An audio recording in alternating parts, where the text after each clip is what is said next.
Yo, yo, yo, what is up, everyone? Welcome back to a brand new video here on the channel. So hope you guys are all having a great day. So let's start with this question. Is it possible to get a Mythic free-to-play?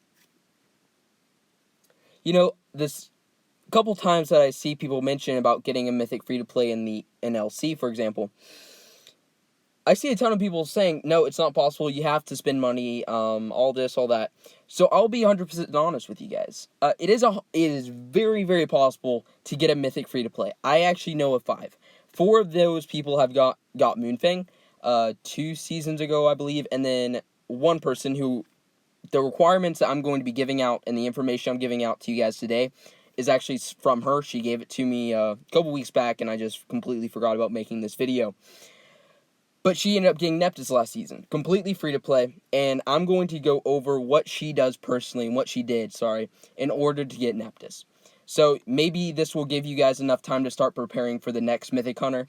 So hopefully this helped you guys out. Let me know, leave a like on this video if this helps you. And yeah, let's go and get started. So, getting a Mythic free to play. What you gotta remember before I start is it's gonna take a lot of grinding. You might be surprised by how many chests that she had to grind up every single event. It's not as much as some people, but it takes a lot of time. 8 to 9 hours of grinding chests per event is what she did. And I'll give you the exact number of how many chests she wanted to try and get per event in a couple of seconds. But yeah, it takes a lot of time.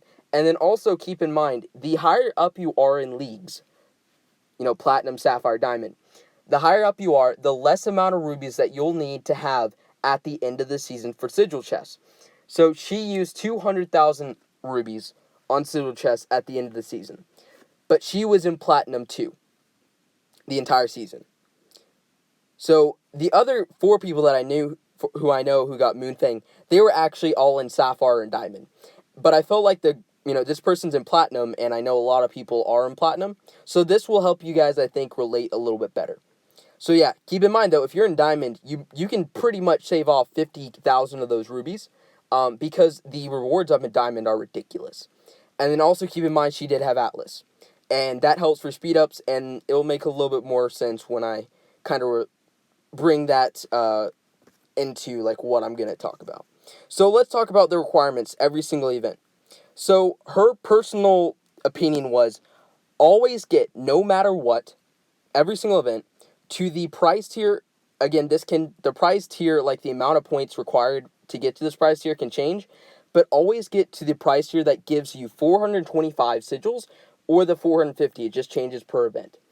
The purpose behind that is if you get up to the 450 sigil achievement, you are going to get roughly 2,000 sigils every single event just from personal achievements and about 8,000 rubies. Okay, so that's the rough estimate. Now, she said never go over it. Her reasoning behind this was because if you look past the 450, the prizes start to spread out a little bit more. You see the gap in between these. It's so for right here, it's the 4,000 points, 6,000 points, and it slowly increases.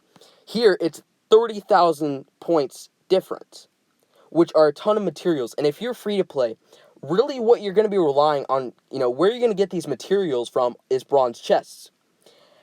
And it really just isn't worth it to continue on after the 450. It might seem like, oh, I'm getting some more rubies, but the materials that you're going to be putting in are going to basically negate that. It's going to make basically you lose value if you go past the 450. But you always want to get to the 450 no matter what. So in major events, really, the way that she accomplished getting to this 450, because it is quite a lot, it does take a lot of energy and stuff, is that she always used her free energy, because, believe it or not, that adds up.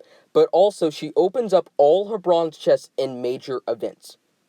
Never, ever in minor events, because if you're completely free to play, you are relying on bronze chests to give you the inner fires and the energy packs that you need to be successful in these events.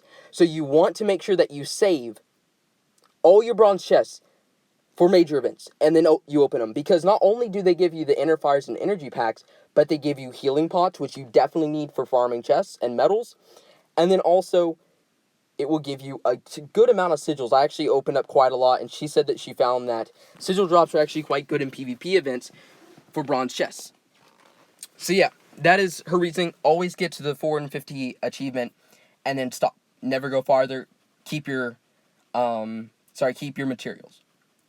Okay, so bronze chests. Now this is where a lot of people who are free to play trying to get it fail.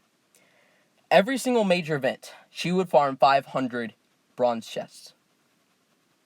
Without fail, no matter what, her goal was 500. Sometimes she'd go over that, but every single major event, 500. No exceptions. Minor events, she would farm up 600. Because she thought that, because while you're in major events, it was kind of a break because you'll get a lot of chests while hitting the event. But for minor events, she'd spent a lot of time. She said about 8 to 9 hours of pure farming. Chest bases as well as just normal bases. She said that she kind of mixes it up depending on the event because farming chest bases over and over and over again does get pretty repetitive. But she did say that she found varying success with chest bases, so she kind of switched it up. But that is a lot of grinding, guys. 8 to 9 hours of just pure grinding per event. She said sometimes it would be more than that. It just really depends on luck.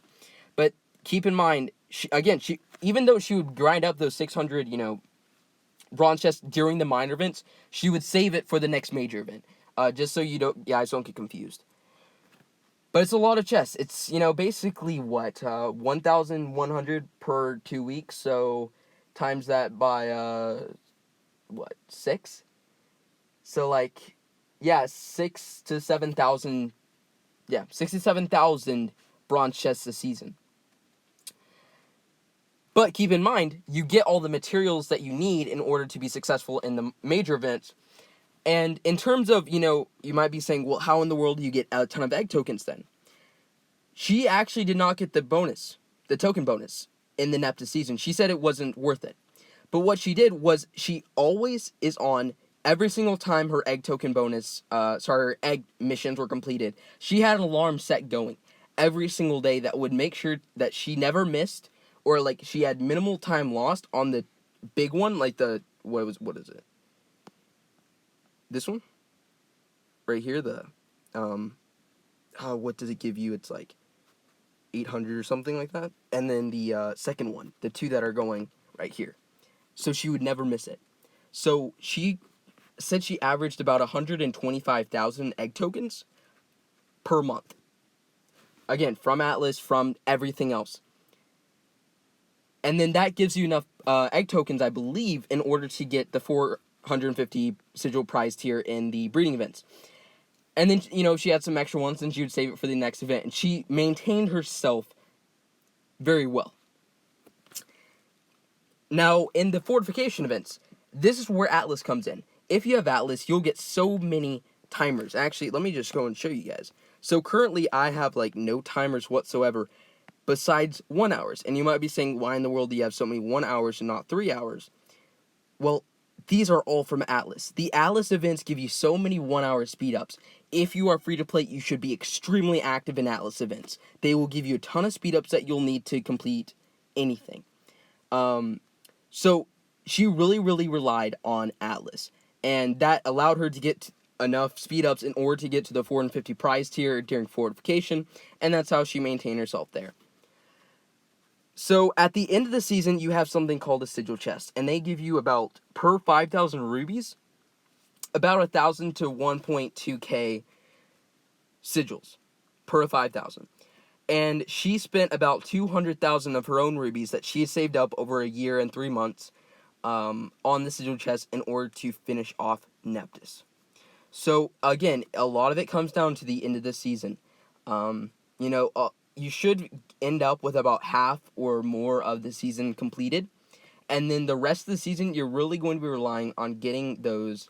If you're free to play and you're doing all this, you should basically finish up 2 lines or so. Or a line and 3/4. And then you finish off the last line and the last quarter of one of the ones that you started working on with the sigil chest. And that will get you the final result of a Mythic completely free to play. So hopefully this helped you guys out. Again, she did not spend any rubies on gold chests whatsoever. Just bronze chests. People say bronze chests are useless. No, they're not. If you grind up a ton, you can get the resources that you need. So yeah, hopefully this helped you guys out. Let me know down in the comments what you guys think. But yeah, hopefully let me know if you have any other suggestions, or if you've got a Mythic free-to-play and you haven't already told me, please let me know. I'd really appreciate getting any more information. If I need to make a part 2 to this with more, strategies and stuff like that, definitely let me know down in the comments section. But yeah, hope you guys enjoy.